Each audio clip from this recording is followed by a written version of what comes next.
इसलिए नहीं कि सागर बहुत दूर है, इसलिए कि सागर बहुत निकट है। जो दूर है वो दिखाई पड़ता है, जो निकट है वो आंख से ओझल हो जाता है। दूर को जानना कठिन नहीं, निकट को जानना ही कठिन। और जो निकट से भी निकट है उसे जानना असंभव। इसे थोड़ा हम ठीक से समझ लें, क्योंकि अंतर यात्रा में अत्यंत अपरिहार्य है जानना इसे। पूछते हैं लोग, कहां खोजें परमात्मा को? पूछते हैं कि जो भीतर ही छिपा है वो भूल कैसे गया है? पूछते हैं कि जो इतना करीब है कि हृदय की धड़कन भी उतनी करीब नहीं, श्वासें भी उतनी पास नहीं स्वयं के, वो भी बिछड़ कैसे गया है? जो मैं स्वयं ही हूं उससे भी विस्मृति कैसे हो गई? और उनका पूछना तर्कयुक्त मालूम पड़ता है। प्रतीत होता है वे जो पूछते हैं ठीक ही पूछते हैं, और लगता है कि होना नहीं चाहिए था ऐसा। जो मेरे भीतर ही छुपा है उसे ही मैं नहीं जान पाता हूं, जो मैं ही हूं वो भी अपरिचित रह जाता है। तो फिर परिचय किससे होगा? पहचान किससे होगी? ज्ञान किसका होगा? जब पास ही छूट जाता है हाथ से तो दूर को हम कैसे पा सकेंगे? और ऐसा नहीं कि वो आज पास हो गया हो, वो सदा से ही पास है। अनंत अनंत काल से पास है। उससे क्षण भर को भी हमारा छूटना और दूर होना नहीं हुआ है। हम जहां भागे वो हमारे साथ भागता है, हम जहां जाएं वो हमारे साथ जाता है। नरकों में भी वो हमारे साथ यात्रा करता है, और स्वर्गों में भी, पाप में भी वो हमारे साथ उतना ही खड़ा होता है जितना पुण्य में। ये कहना भी ठीक नहीं कि साथ खड़ा होता है, क्योंकि जो हमारे साथ होता है उससे भी थोड़ी दूरी होती है। हमारा होना और उसका होना एक ही बात है। अगर ये सच है तो इस जगत में बड़ा चमत्कार हो गया है कि हम अपने को ही खो बैठे। जो असंभव मालूम पड़ता है, अपने को कैसे खोया जा सकता?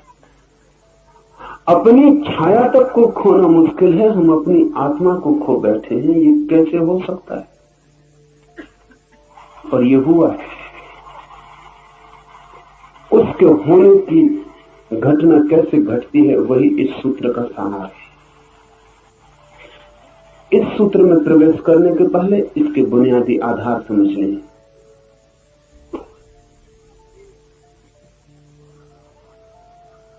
आंख की सीमा है, एक परिधि है। उससे ज्यादा दूर हो तो आंख नहीं देख पाती, उससे ज्यादा पास हो तो भी आंख नहीं देख पाती।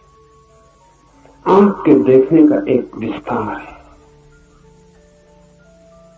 किसी चीज को आंख के बहुत पास ले आए फिर आंख नहीं देख पाएगी,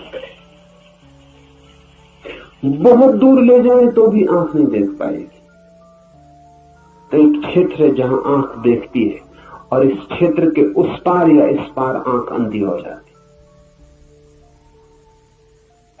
और आप तो इतने निकट हैं कि आंख के पास ही नहीं है, आंख के पीछे है। यही अड़चन है। ऐसा समझिए कि दर्पण के सामने खड़े हैं तो एक खास दूरी से दर्पण पर ठीक प्रतिबिंब बनता है।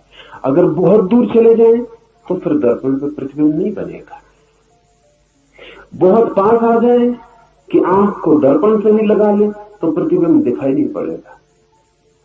लेकिन यहां मामला ऐसा है कि आप दर्पण के पीछे खड़े, इसलिए दर्पण पे प्रतिबिंब बनने का कोई उपाय ही नहीं। आंख आगे है, आंख पीछे है। आंख देखती है उसको जो आंख के आगे हो, आंख उसको कैसे देखे जो आंख के पीछे। कान सुनते हैं उसको जो कान के बाहर है, कान उसको कैसे सुने जो कान के भीतर है।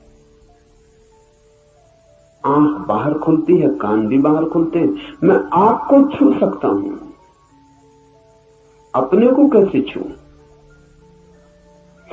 और अगर अपने शरीर को भी छू लेता हूं इसीलिए, तो वो इसीलिए कि शरीर भी मैं नहीं हूं, वो भी पराया है, इसलिए छू लेता हूं।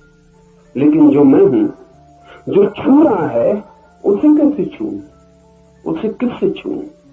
इसलिए हाथ सब छू लेते हैं और खुद को नहीं छू पाते। आंख सब देख लेती है और खुद को नहीं देख पाती। अपने लिए हम बिल्कुल अंधे। हमारी कोई इंद्रिय काम की नहीं है। जिन इंद्रियों से हम परिचित हैं वो कोई भी काम की नहीं है। अगर कोई और इंद्रिय का उद्घाटन ना हो जो भीतर देखती हो,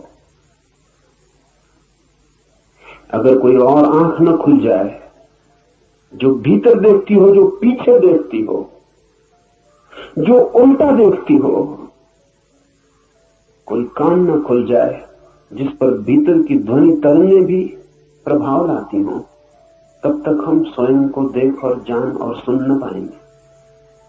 तब तक स्वयं को छूने का कोई उपाय नहीं। जो निकट है वो चूक जाता है, जो निकट से भी निकट है वो असंभव। इसीलिए मछली सागर को नहीं जान पाती। दूसरी बात, सागर में ही पैदा होती है, सागर में ही जीती है, सागर ही उसका भोजन, सागर ही उसका पेय, सागर ही उसका प्राण, सागर ही सब कुछ। फिर सागर में ही मरती और लीन हो जाती। जानने के लिए मौका नहीं मिलता क्योंकि दूरी नहीं मिलती, फासला नहीं मिलता। मछली को सागर का पता चलता है अगर कोई उठा के उसे सागर के किनारे फेंक दे, तभी। ये बड़ी उल्टी बात हुई। सागर का पता तब चलता है जब सागर से दूर हो जाए। तो मछली तरसती है रेत पर, धूप में, तब उसे सागर का पता चलता है, क्योंकि इतनी दूरी तो चाहिए पता चलने के लिए। पैदा होने के भी पहले जो मौजूद था और मरने के बाद भी जो मौजूद रहेगा, और जिसमें ही पैदा हुए और जिसमें ही लीन हो गए, उसका पता कैसे चलेगा? पता चलने के लिए थोड़ी बिछड़न, थोड़ा बिछोड़ होना चाहिए। इसलिए मछली को सागर का पता नहीं चलता। किनारे पे कोई फेंक दे तो पता चलता। आदमी की और भी मुसीबत है। परमात्मा सागर ही सागर है, उसका कोई किनारा नहीं जिस पे आपको फेंका जा सके। जहां आप तड़पने लगे मछली की तरह, ऐसा कोई किनारा होता तो बड़ी आसानी हो जाती। ऐसा कोई किनारा नहीं, परमात्मा सागर ही सागर है।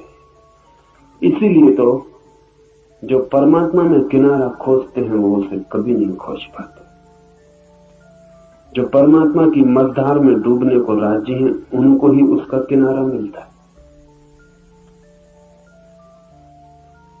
किनारा है ही नहीं, खोजने का कोई उपाय नहीं। और किनारा हो भी कैसे?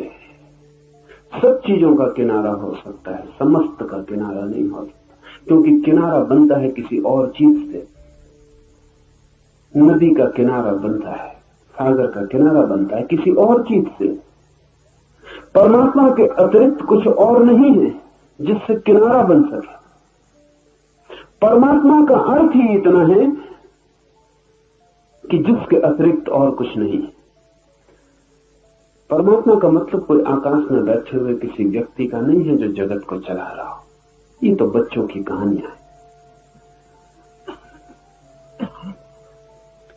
परमात्मा से अर्थ है उस तत्व का जिसके अतिरिक्त और कुछ भी नहीं।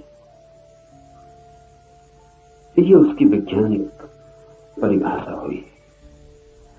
परमात्मा का अर्थ है समस्त, सर्व, सब कुछ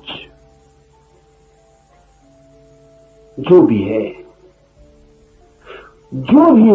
उसका कोई किनारा नहीं हो सकता है, क्योंकि उसके अतिरिक्त कुछ किनारा बनने को बचता नहीं है।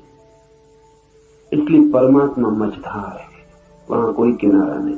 जो डूबने को राजी है वो उबर जाता है, जो उबरने की कोशिश करता है बुरी तरह डूबता है।